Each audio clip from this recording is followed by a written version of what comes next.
মা বোনরা আপনারা জানেন যে আপনাদের জন্য আমাদের নেত্রী, আমাদের মাদার অফ ডেমোক্রেসি, গণতন্ত্রের মা, তিনবারের প্রধানমন্ত্রী আপসন দেশ নেত্রী বেগম খালেদা জিয়া, আপনারা দেখেছেন অতীতে, আপনারা দেখেছেন যে মহিলাদের জন্য কি ধরনের ভূমিকা রেখেছেন।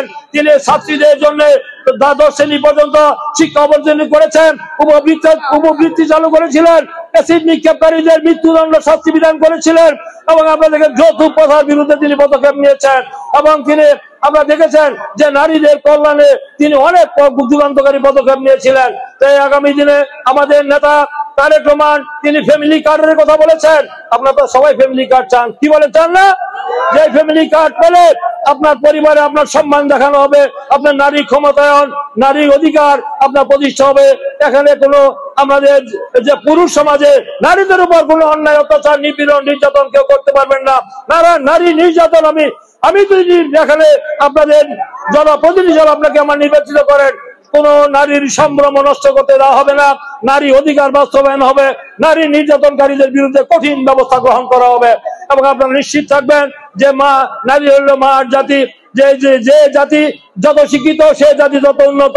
সেই জাতি শিক্ষিত হয় কিভাবে? মা যারা শিক্ষিত হয়, মারা ঘর সংসার নিয়ন্ত্রণ করেন, তারা কন্ট্রোল করেন, ছেলে মেয়ে সংসার স্কুল করেন। যেমন আমরা কদিন আগে এই কথাটা আমি বলেছি, আমি ফ্রান্সে গিয়েছিলাম, সেই সমাধিতে একটি লেখা ছিল, এখানে ফ্রান্সের সম্রাট নেপোলিয়ন বোনাপার্টের একটি উক্তি আমি লিখেছিলাম, যে সেই উক্তিটি ছিল, আমাকে একটি শিক্ষিত মা দাও, আমি একটি শিক্ষিত জাতি উপহার দিব।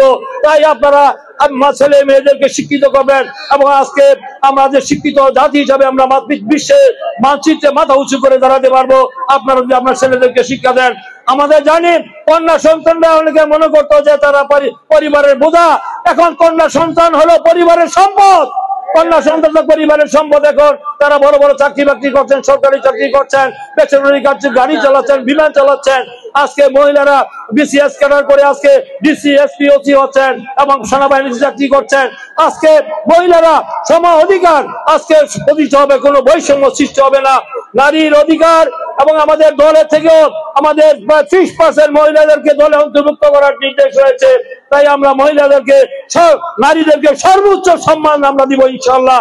আপনারা নিশ্চিত থাকবেন আপনাদের আগামী দিনে আপনাদের নারী অধিকার প্রতিষ্ঠার জন্য যা যা করা দরকার আমরা তা বাস্তবায়ন করব। আপনাদের জনগণের কল্যাণে মঙ্গলে কাজ করব।